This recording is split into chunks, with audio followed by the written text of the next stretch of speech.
Grande révélation ce mois-ci avec le dépôt du rapport du gouvernement américain sur le phénomène des ovnis. Vidéos d'objets volants non identifiés, témoignages d'officiers de l'aviation militaire américaine, tout y est. Mais c'est vrai, JC, là, on a un nouvel exemple de à quel point la frontière du réel et de la fiction peut parfois être tellement fine. Et j'avoue que je trouve ça fascinant, mais un peu flippant. Oui, c'est vrai, Léa, mais en même temps, il ne faut pas non plus s'emballer parce que les révélations qui sont sorties aux États-Unis ne permettent pas non plus de conclusion sans appel. Alors, c'est sûr qu'on sort un peu du territoire de la science-fiction, puisque là, il y a vraiment des éléments probants, mais de l'autre côté, on n'est pas non plus dans le territoire de l'histoire. Oui, et de là à dire que ces objets volants non identifiés sont en fait des petits bonhommes verts ou des extraterrestres, ça implique de faire un vrai pas de foi, en fait. C'est vraiment une histoire de croyance. Et d'ailleurs, les garçons, vous y croyez aux extraterrestres ? Non. Oui. Oh. Mais disons que sur ce sujet, pour utiliser une mauvaise métaphore, je laisse planer le doute, n'est-ce pas ? Et d'ailleurs, ensemble avec nos auditeurs, je nous invite à une petite réflexion autour de cette question, puisque nous avons discuté de la question des ovnis, des extraterrestres, et exploré un petit peu tout ce qui tourne autour, pour se poser la question, au fond, vous y croyez, vous, aux extraterrestres ? En vérité, je vous le dis.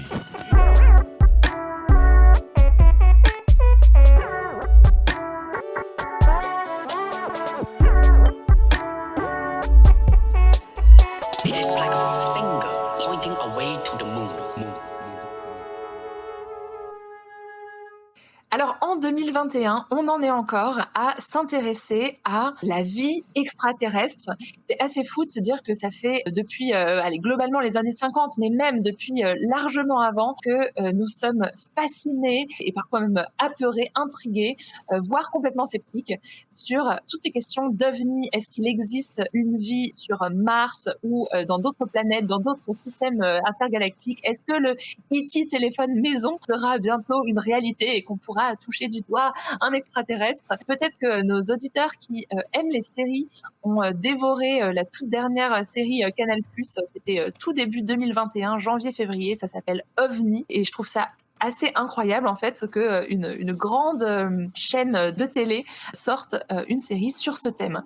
Mais c'est pas que dans la culture populaire, dans la culture tout court, qu'il y a mention de ces ovnis et de ces extraterrestres. En fait, c'est un sujet qui est exploré en sciences, dans les sciences dures, comme on dit, par des comités tout à fait sérieux qui sont convaincus d'une vie extraterrestre. Aujourd'hui, avec Sagesse et Morito, on a vraiment envie d'explorer ce phénomène des ovnis, pas parce qu'on est des spécialistes du sujet, pas parce qu'on est astrophysicien, mais bien parce que si ça intéresse les gens, alors on a envie de s'y intéresser aussi.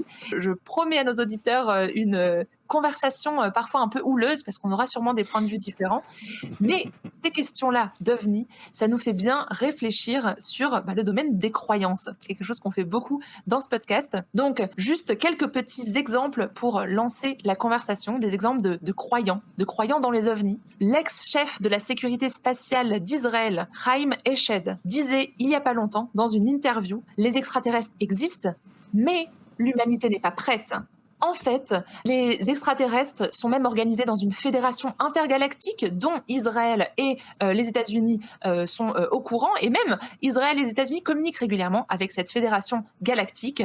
Donald Trump était même sur le point de nous parler des extraterrestres, mais les extraterrestres nous ont dit non, l'humanité n'est pas prête. Et Donald Trump a écouté les extraterrestres et il n'a pas tweeté là-dessus. Ça relève la science-fiction quand même. En tout cas, ce n'est pas une blague. Il a effectivement donné cette interview dans The Jerusalem Post et du haut de ses 87 ans et de tout son parcours dans la sécurité spatiale, il s'affiche comme une personne digne de confiance par rapport à ça. Un autre exemple, Avi Loeb, physicien et professeur à Harvard, quand même, qui dit que les extraterrestres existent et que nous le savons en fait depuis 2017. Avi Loeb a publié un livre sorti très récemment aux éditions Seuil qui s'appelle justement Extraterrestres, le premier signe d'une vie intelligente. Qu'est-ce qu'on en pense, les amis, de ces histoires d'ovnis, de ces histoires d'extraterrestres? Est-ce que c'est une croyance qu'il faudrait qu'on ait ou qu'il faut remettre en question, dont il faut se moquer? Je n'en dis pas plus, je vous laisse réagir. Vas-y, Christelle. Moi, je pense que la parole est libre, mais je voudrais pas me moquer, mais je dois avouer quand même que Ce que tu nous as raconté sur cet ancien chef de la sécurité d'Israël, moi, me fait sourire quand même.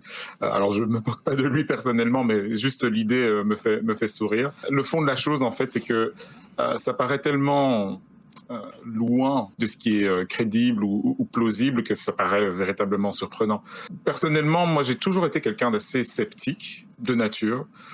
Il me faut beaucoup d'arguments pour véritablement croire à quelque chose et en général toujours la position qu'il y a un doute que ce qu'on raconte n'est pas véridique ou n'est pas exactement ce qu'on présente. Je pense que la réalité, en fait, pour l'être humain, c'est très difficile de connaître la réalité de façon parfaite et donc il y a très très souvent une zone de doute. Alors dans la majorité des cas, vous et moi, on vit avec ce doute, ces incertitudes et c'est pas grave, hein. Mais pour certains discours ou certaines théories, je pense qu'il faut quand même être prudent.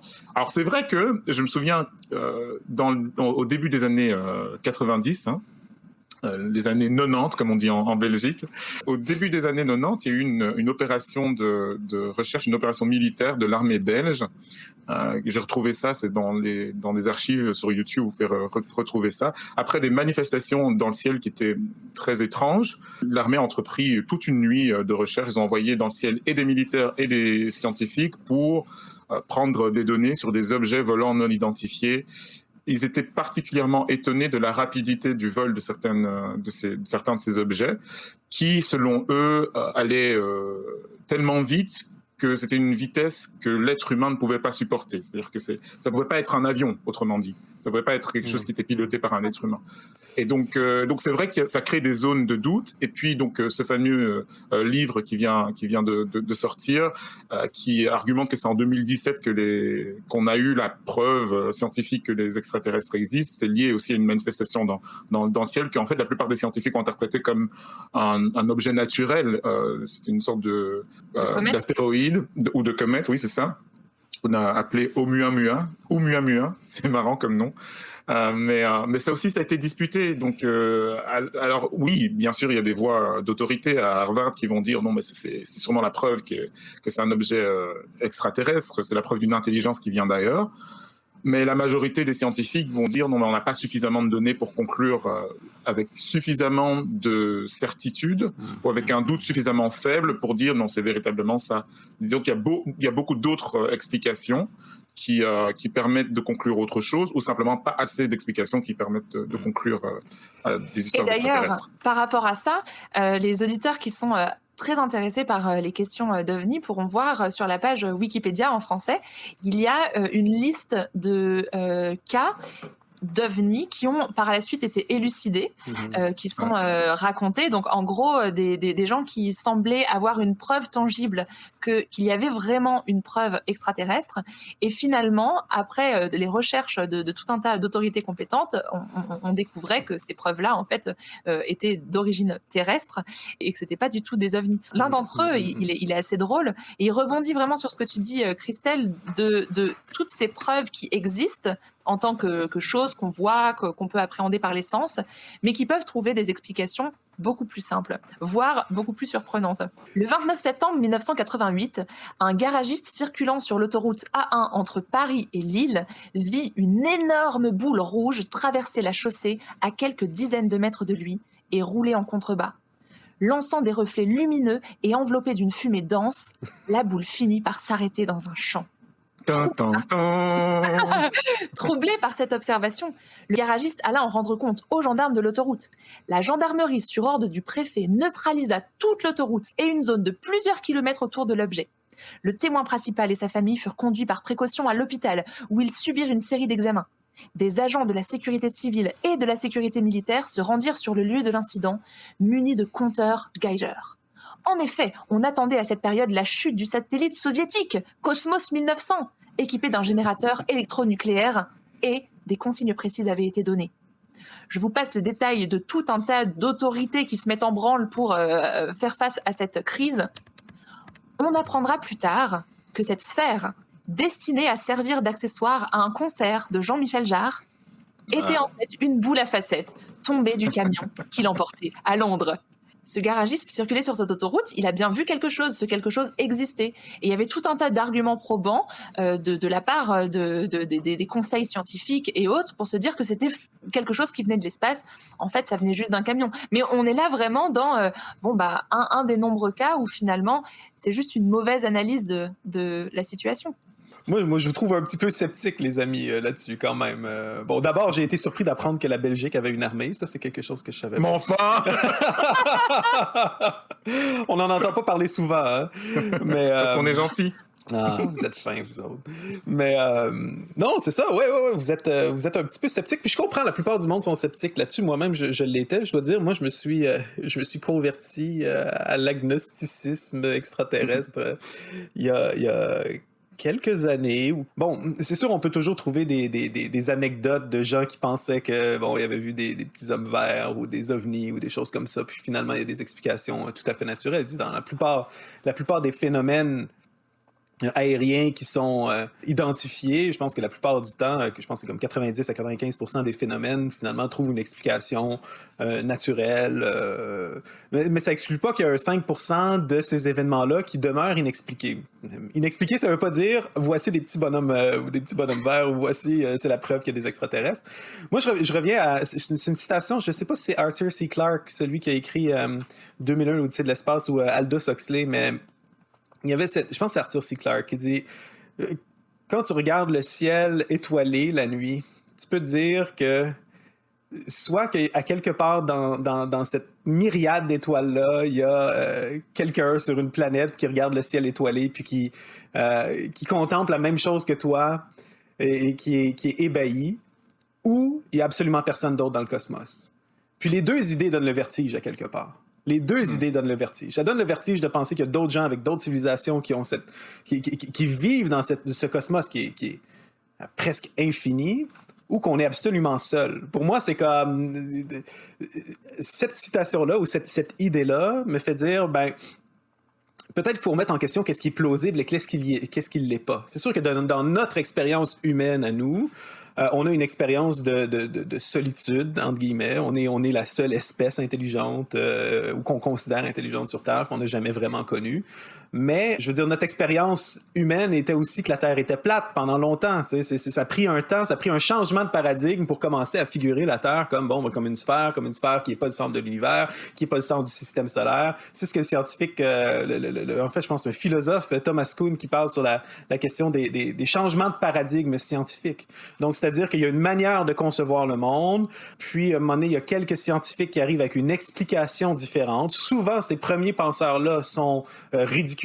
On peut penser à Copernic, on peut penser à ceux qui prônaient l'héliocentrisme, ou même Giordano Bruno qui disait que même le Soleil n'est pas le centre de l'univers, mais que les étoiles sont d'autres soleils, puis il y en a comme une multitude. Donc ces gens-là, souvent, sont à l'intérieur d'un paradigme précédent, sont ostracisés, sont ridiculisés. Puis tout d'un coup, quand on change de paradigme, là, on réinterprète des données qu'on excluait dans le passé et qui font sens, qui sont sensés à l'intérieur de ce nouveau paradigme-là.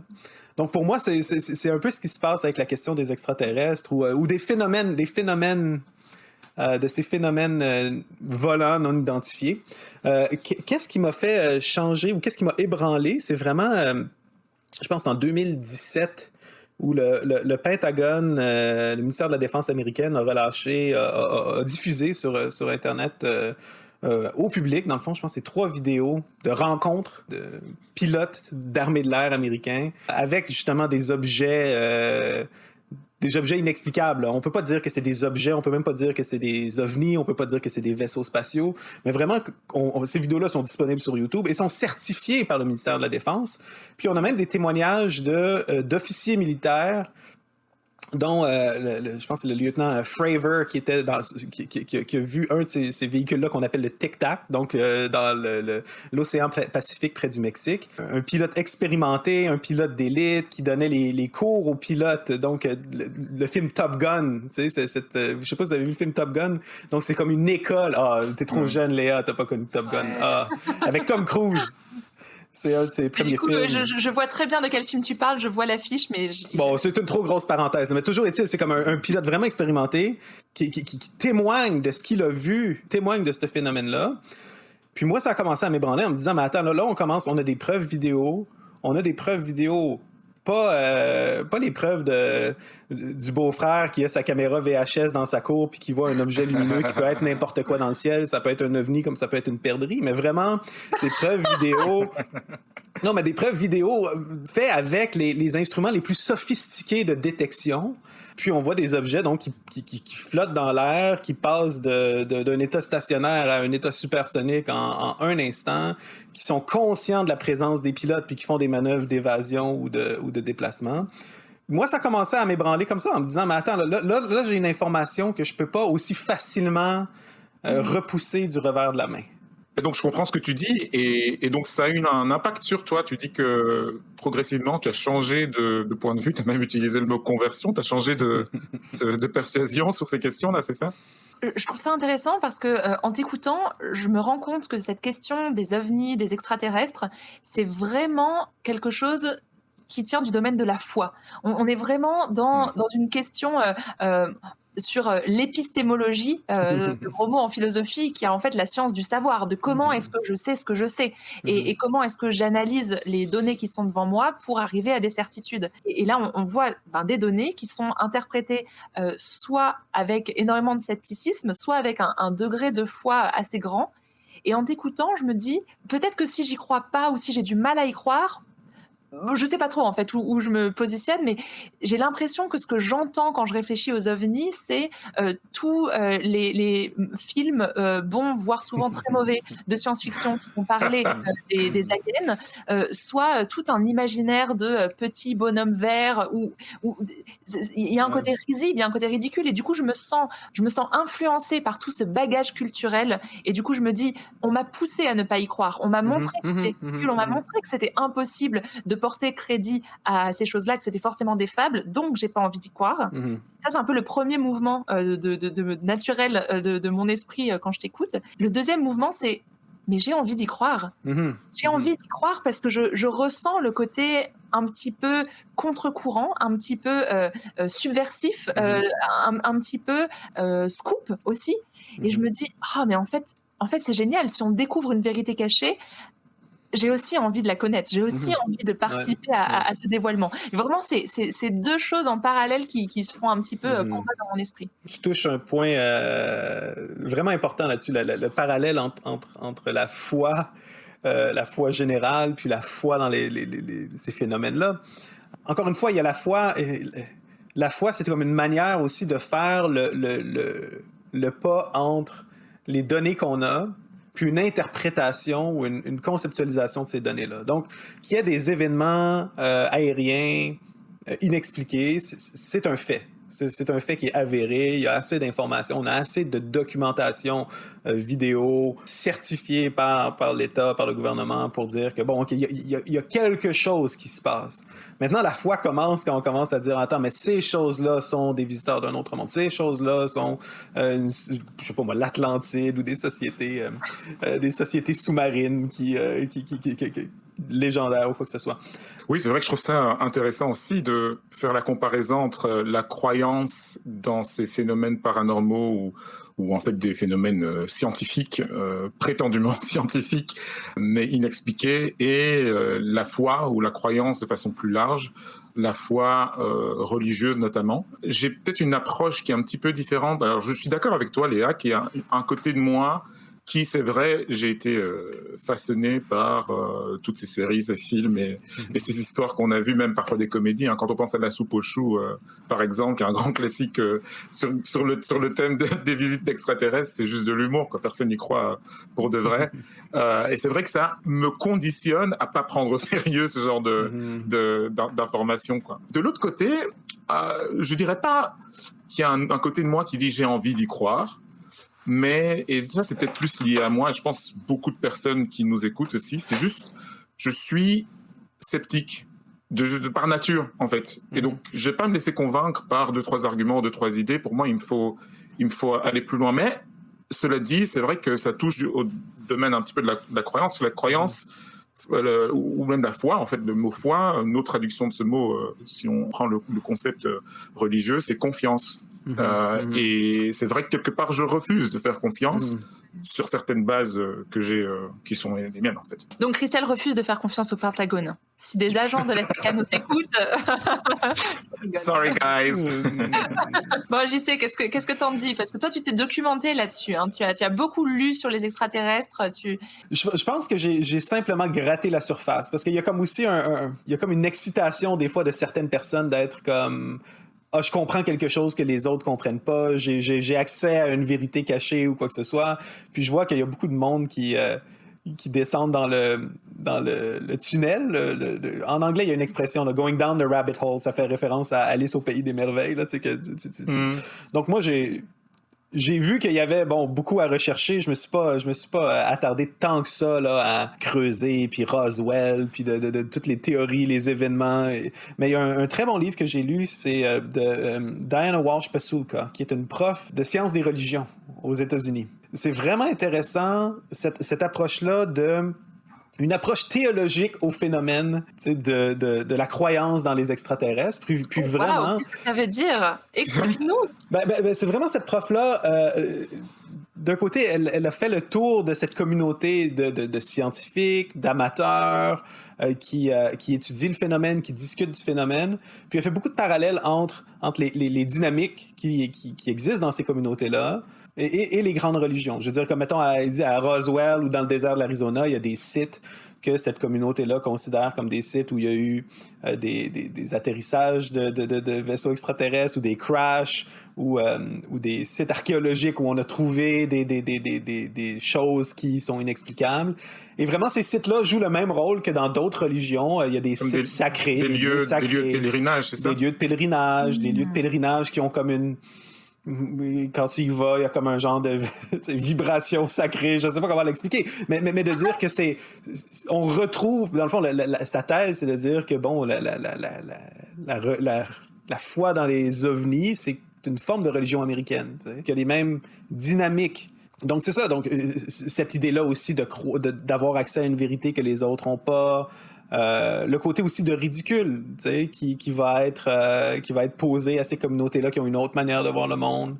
Puis aussi l'influence, comme tu disais, l'influence des films sur l'imaginaire, où ce que là, après ça, il y a comme un genre de construction, tu sais, où les premiers événements documentés de rencontres ou de choses inexplicables vont forger l'imaginaire. Puis là, après ça, l'imaginaire, les films vont après ça créer comme une autre manière de concevoir les prochains événements. Donc, on interprète... Dans le fond, c'est un peu cette dialectique-là que Dostoïevski parle, où l'art imite la vie, puis à un moment donné, la vie imite l'art.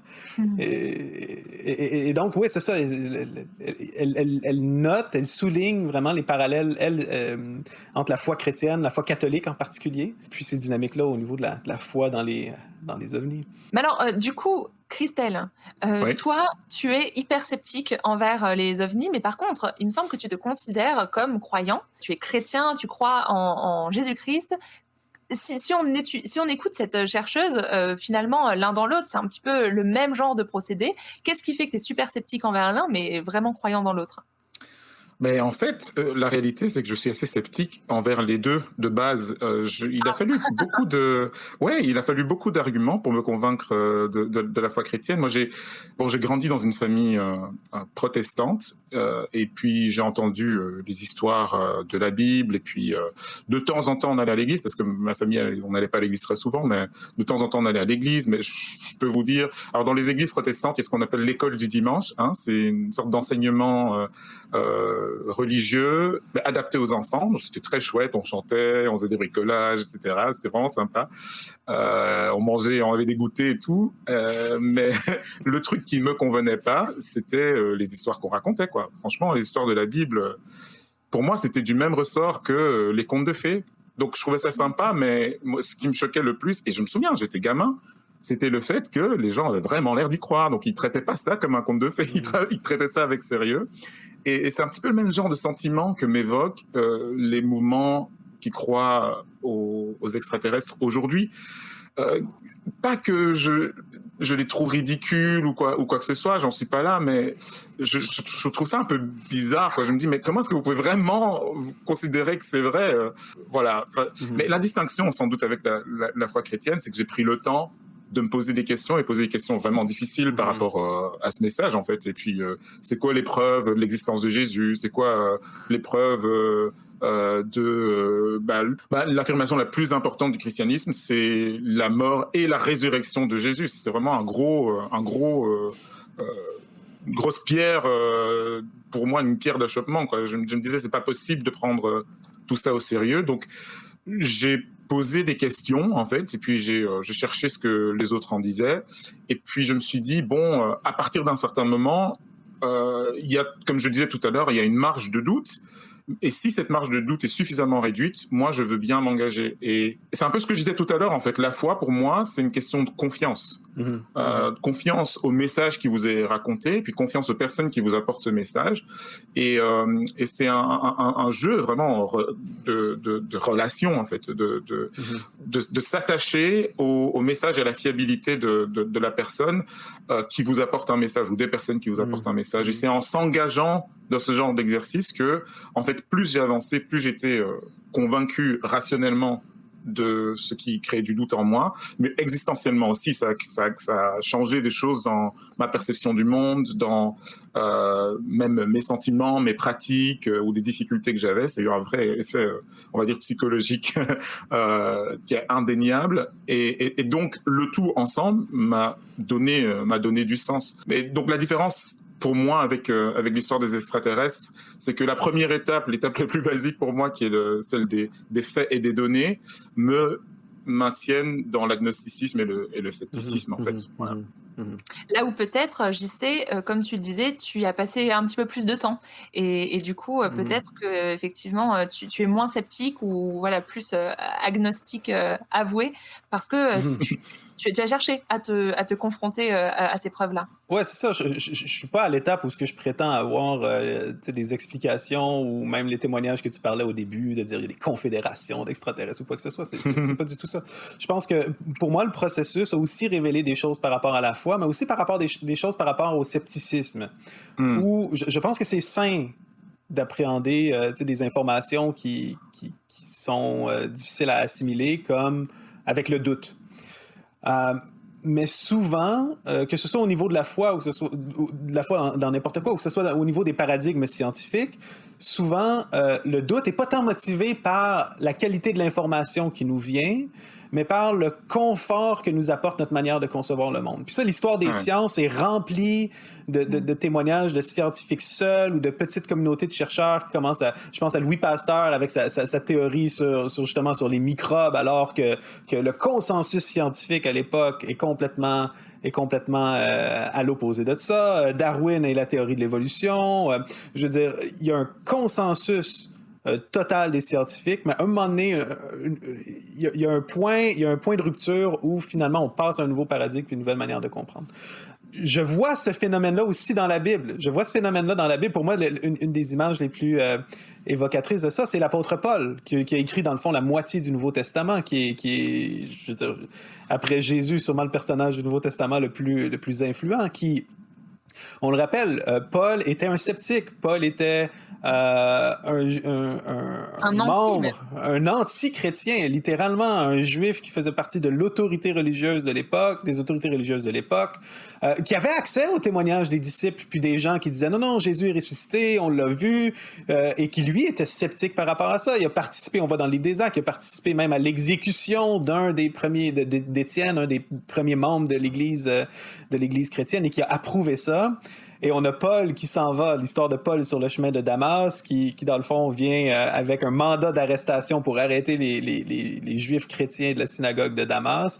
Et sur le chemin, finalement, a une vision de Jésus-Christ ressuscité qui lui dit « Pourquoi me persécutes-tu » Puis c'est super intéressant parce que Jésus donne pas un cours de théologie à Paul. C'est comme Paul était à sa manière de percevoir le monde. Et là, il est confronté à un fait qui le trouble tellement qu'il se dit il faut que je ne peux pas nier ce fait-là, donc je dois complètement réorganiser ma conception du monde autour de ce fait-là, autour de cette chose que j'ai vécue. Puis je pense que beaucoup de gens ont des expériences spirituelles qui vont avoir tendance à réprimer. Beaucoup de gens ont des expériences du divin qui vont avoir tendance à mettre dans une petite boîte parce que c'est tellement un énorme effort de confronter ces nouveaux faits-là et de reconcevoir le monde autour de ces expériences spirituelles-là, qu'on les réprime, qu'on les met en boîte. Puis finalement, c'est beaucoup plus simple d'avoir une conception du monde où tout est des particules, tout est matériel, puis il n'y a pas de réalité spirituelle. Et donc, pour moi, c'est ça. Cette recherche-là m'a confronté justement à ce confort que j'avais de dire, ce phénomène-là, c'est inexplicable, puis je le mets dans une petite boîte, versus dire, non, il y a peut-être quelque chose de réel, de tangible, puis qui doit, au minimum, me porter non seulement à douter sur les faits, mais commencer à douter sur ma propre conception du monde. Ouais, merci. Je sais, c'est vrai, en fait, ce que tu viens de dire trouve beaucoup d'écho avec ma propre expérience, parce que c'est vrai, à la fois, il y a eu cette recherche intellectuelle et ce mouvement de critique personnelle dont j'ai parlé, mais il y a aussi le fait que j'ai décidé de m'ouvrir à un certain moment à ces expériences spirituelles, en fait, que je faisais. Et en fait, c'est un peu comme... parfois, j'utilise cette analogie, c'est comme quand tu fais du vélo, tu dois pousser sur une pédale et puis l'autre pédale, elle remonte. Et j'ai l'impression, en fait, c'est comme ça que je l'ai vécu, c'est qu'il y a eu une réponse, en fait. Donc, je me suis engagé et en même temps, dans le même mouvement, il y a une réponse. Et pour moi, c'est clairement celle de Dieu. Et c'est ça qui m'a amené à entrer dedans, c'est-à-dire à considérer les éléments probants, les éléments factuels, et puis faire un engagement personnel, une sorte un pas en avant, une sorte d'acte de foi. Et c'est pour ça que pour moi, la foi, c'est très relationnel et c'est pas juste conceptuel dans le cerveau. Donc, c'est une bonne illustration que tu fais. Merci. Parce que moi, ça me parle aussi en tant que chrétien, parce que j'ai l'impression qu'on vit tous dans différents univers en même temps, dans différents univers superposés. Puis moi-même, comme chrétien qui s'est dit, oui, je crois qu'il y a un Dieu, je crois qu'il y a une réalité spirituelle, je crois qu'il écoute les prières, je crois qu'il répond.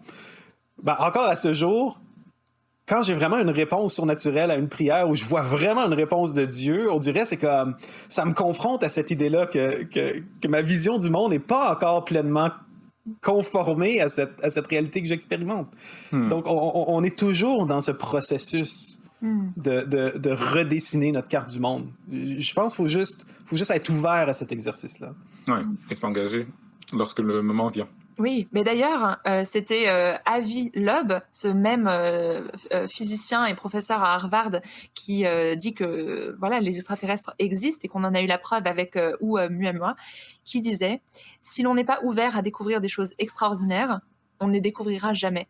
Bon c'est super intéressant de vous écouter confronter vos idées, mais autant JC que Christelle, et peut-être c'est votre cas aussi pour les auditeurs, que ce soit les croyances en la vie extraterrestre, dans les ovnis, ou que ce soit des croyances religieuses, spirituelles, on est finalement confronté à cette question, qu'est-ce qu'on fait des données qui sont en face de nous, et est-ce qu'on est prêt quand ces données-là viennent confronter notre propre manière de voir les choses, notre propre vision du monde, voire notre propre confort, est-ce qu'on est prêt à les laisser rentrer, changer notre vision du monde et bousculer notre confort?